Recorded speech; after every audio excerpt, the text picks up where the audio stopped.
What is going on, people? Leah here from Creative Tech Lab, and I'm here to tell you why I think the Zhiyun Smooth Q is the best gimbal for the RX100 and your other small compact camera. So first things first, welcome to Creative Tech Lab. My name is Leo. Thank you for watching. This is my very first vlog. So hopefully somebody out there will watch this. I don't even know if anybody will watch it, but for those that do, thank you. Welcome to the channel. This is Creative Tech Lab, where we do talk about all things creative, or the people behind the scenes in doing creative things, mainly right now in audio production, video creation, and eventually we'll get into things like animation, game design, photography, so on and so forth. But like I said, right now I want to talk to you about one thing that I came across, especially in shooting video after getting my new camera, the Zhiyun Smooth Q for the RX100.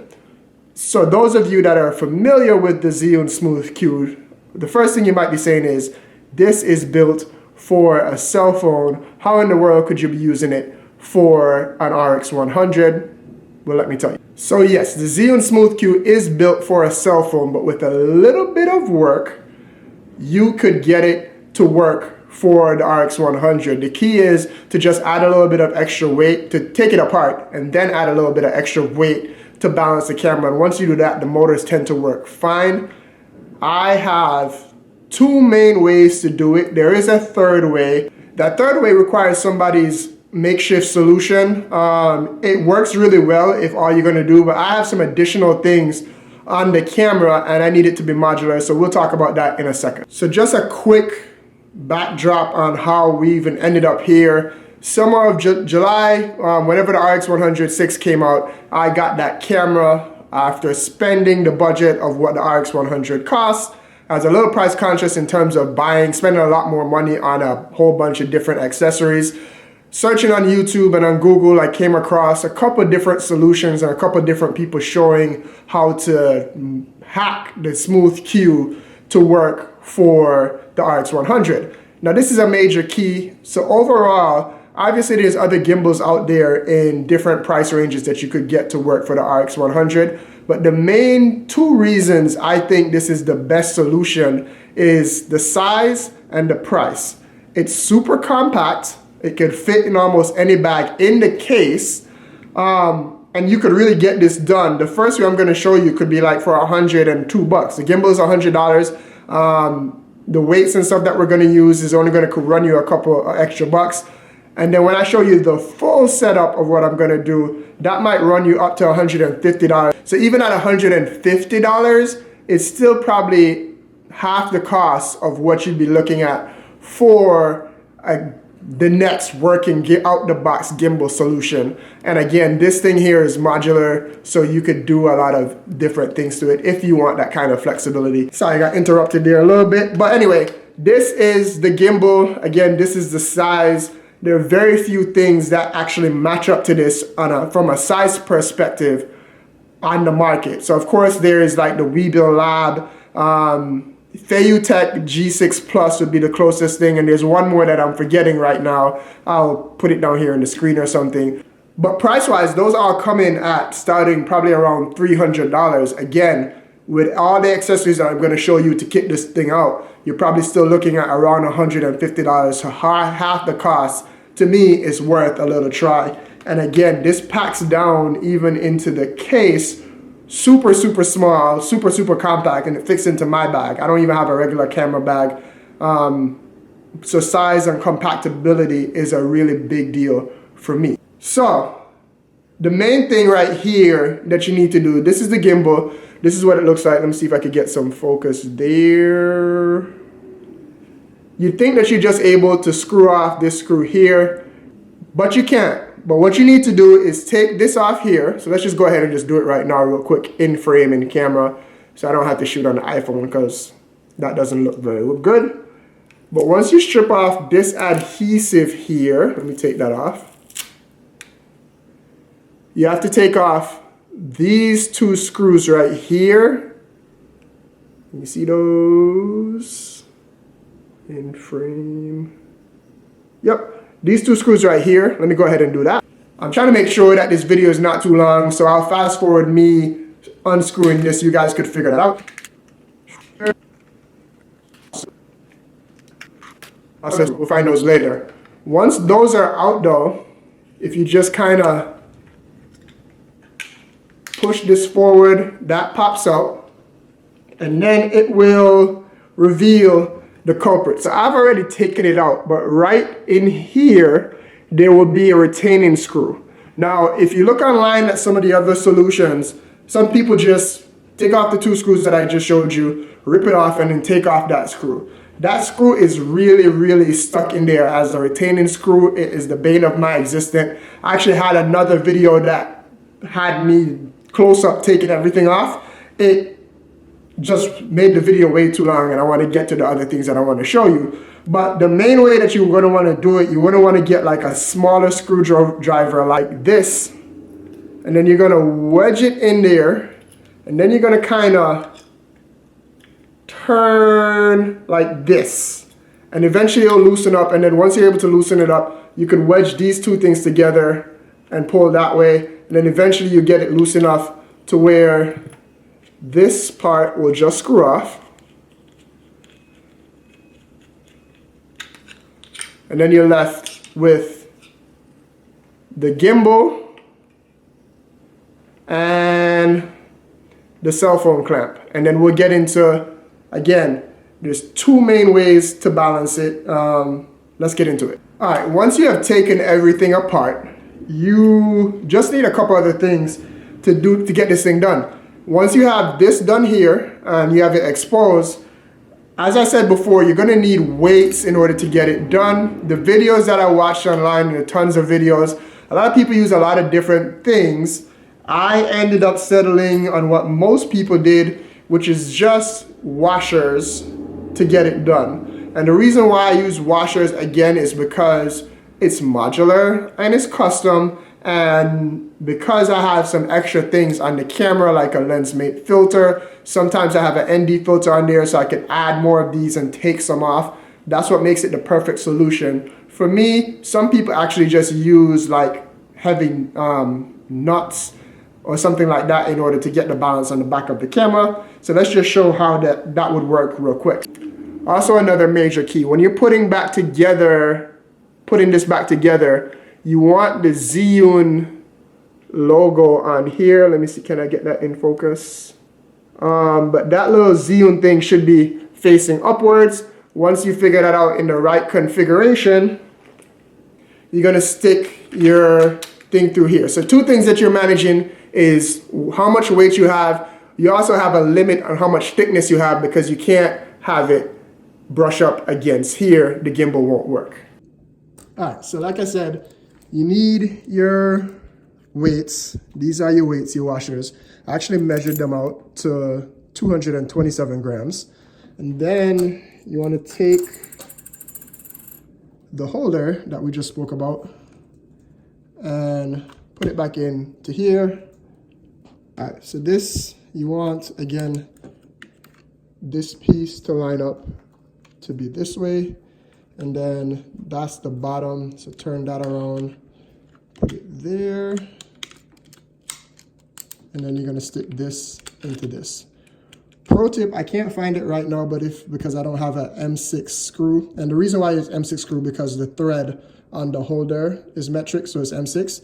If you could get an M6 nut, it will help you to tighten it at the end so you don't have a bulge here on the camera.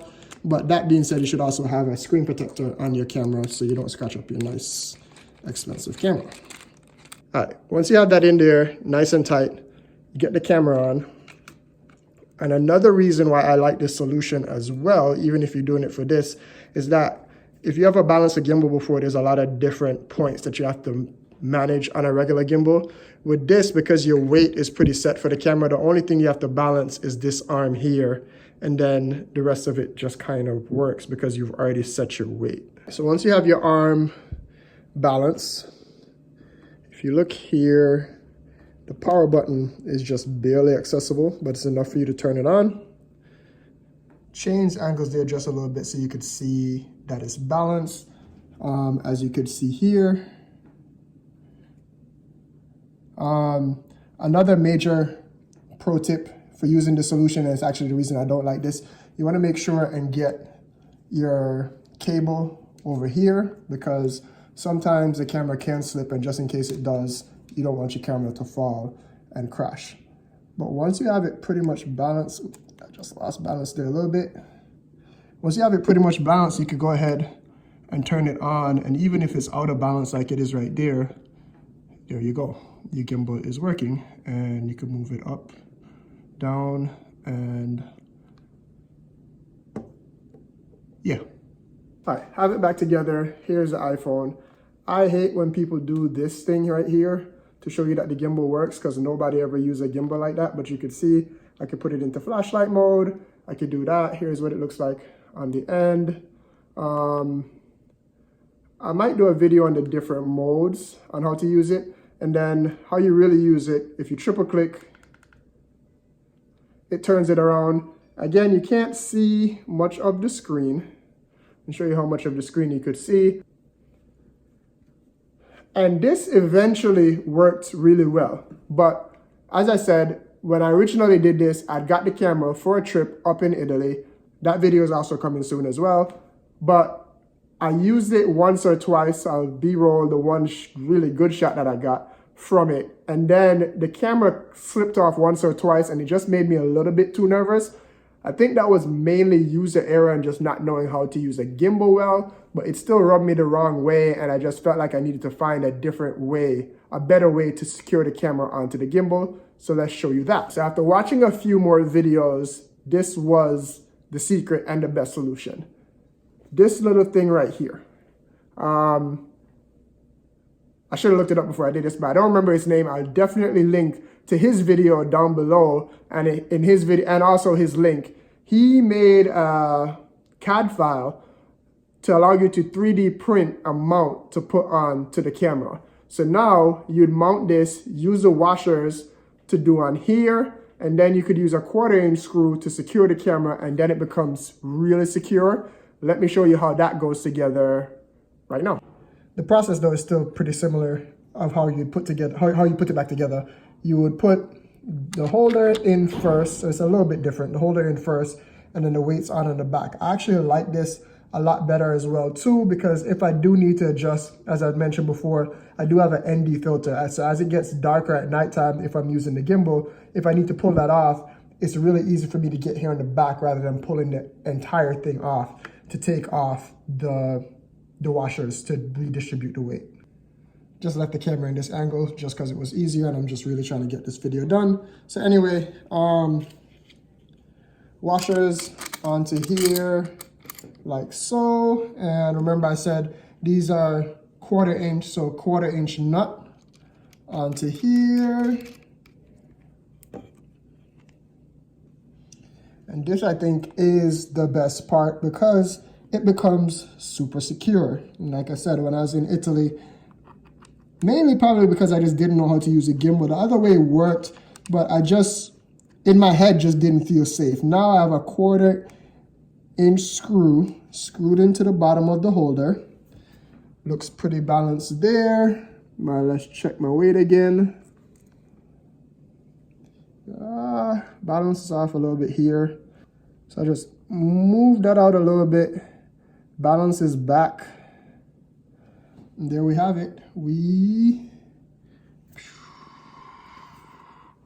Close enough. That's with it off. And let's turn her on. Boom. That way you don't have to worry about wrapping this thing around. I actually ended up taking this off because I didn't really use it. And then if you need to use the gimbal, let me go ahead before I switch back over to just me and the camera. To put it in selfie mode, you click it 3 times, which would now be your regular mode. Then you turn on here to start recording, and your gimbal works. Let me come around here. I hate when people do this with the gimbal to shows. Nobody uses a gimbal like that. But again, moving softly, moving slowly, you get some pretty smooth shots. So this is with my preferred method. This is with the holder. Triple click to get it back around. And I'll do the silly motion that everybody does to get there, to show that the gimbal is stabilized, but nobody uses a gimbal like this.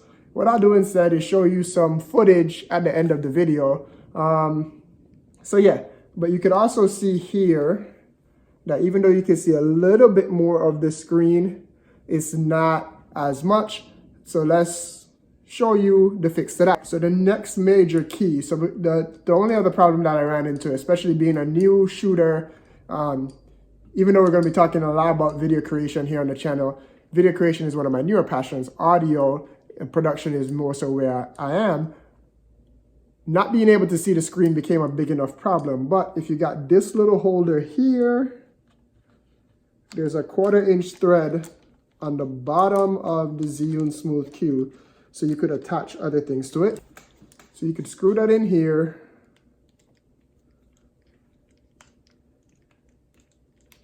And then what I've done is use a cell phone clamp and put it on right here.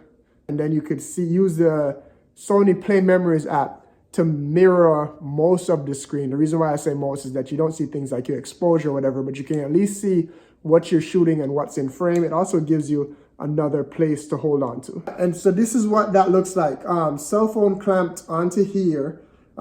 This is not my actual cell phone. I'm shooting with it. This is an old iPhone, which actually might just keep as a monitor. But with the Play Memories app, it also gives me something else to grip onto. So I get a nice, good grip and feel. And that's what I'm normally like. Even in flashlight mode, I shoot my kids a lot. So a lot of times I'm doing flashlight mode.